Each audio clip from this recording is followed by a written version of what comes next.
Brings me to Bill's adaptation of a section of Saki's satirical Anglo-Boer war verse, one of the two quotations that he uses to frame this narrative. And it's quite delightful, and I'll explain why I'm mentioning it in a minute. It goes, dwindle, dwindle, big, big war, how I wonder more and more as about the world you hop, when you ever mean to stop.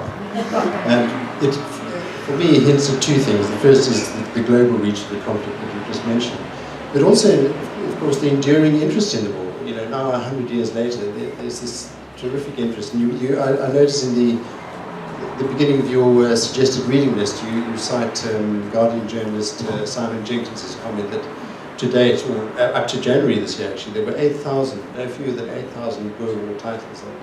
8,001 now, and presumably considerably more. But why do you think? I mean, what are the factors that make the war so compelling?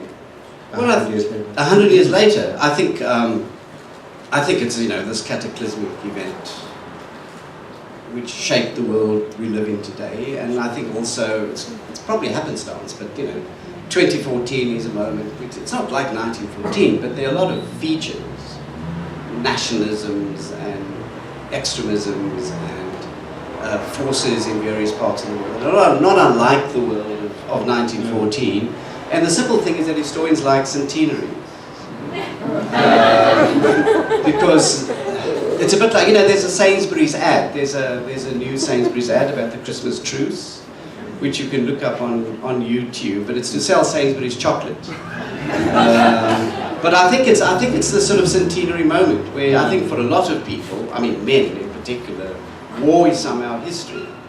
If you go to a bookshop and you look at the general history section, quite often, particularly in this country, the general history section contains a lot of books about war.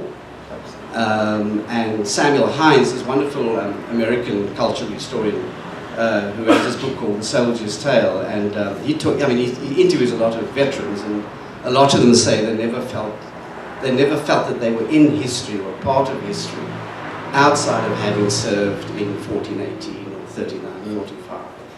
And it's that sense, I think, that and also trying to understand the global significance of the First World War. That it's not just the Western Front, it's not just the Somme, it has a much wider reach. Yeah. And yet, I mean, the thing that you bring out in your book is what you describe as the many-sided South African world at war. It's an amazingly complex and interesting experience here.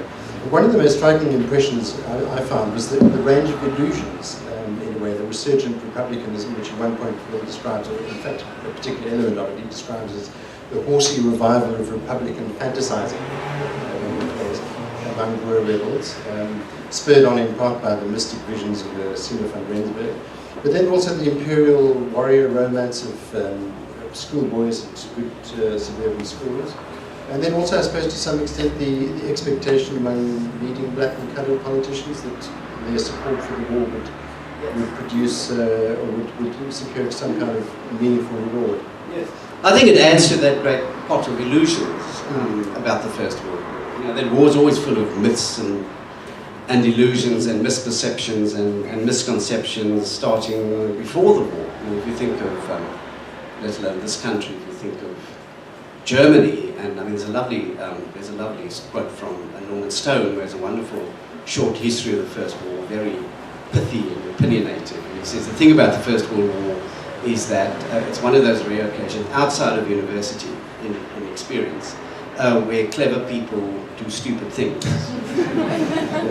And he talks particularly about the Germans, the Schlieffen Plan, the idea that you could win this war very rapidly and have, lunch in Paris and late afternoon tea somewhere, the Crimea, and then you could have dinner in Moscow, all on the same day. But those kind of misconceptions. Now, I was at a conference in Turkey very recently, about 10 days ago, and part of it was a tour of Gallipoli, and you could just see this sort of fiasco, this idea that you could sort of land the Australians and they would just walk up the beach and overcome the Turks. And in fact, they landed them in the wrong spot, about 400 yards away, in the dark, and the consequence was slaughter. And so I think there's a sense where there are lots of illusions and misperceptions about what the war can do and what the war will bring, where in a sense you invest in the war a lot of your hopes and aspirations, which can be political, which can be religious, which can be spiritual. So it's a really sort of messy. I mean, if I think about South Africa, I mean, I think the thing about South Africa is that it's quite a lot like America in the First World War, because America, the First War is not really a big thing in America. Second World War is, but not the First. And because America has its own war, the Civil War, and this country has its own war. There's the Anglo-Boer War, the founding war of the modern state we live in today, before it becomes pre-modern, but currently it's still modern. But there's that sense, and it's also a little bit like Ireland, really. I think those kind of ragged divisions and republicanism and anti-war feeling and apathy and distance that's very striking.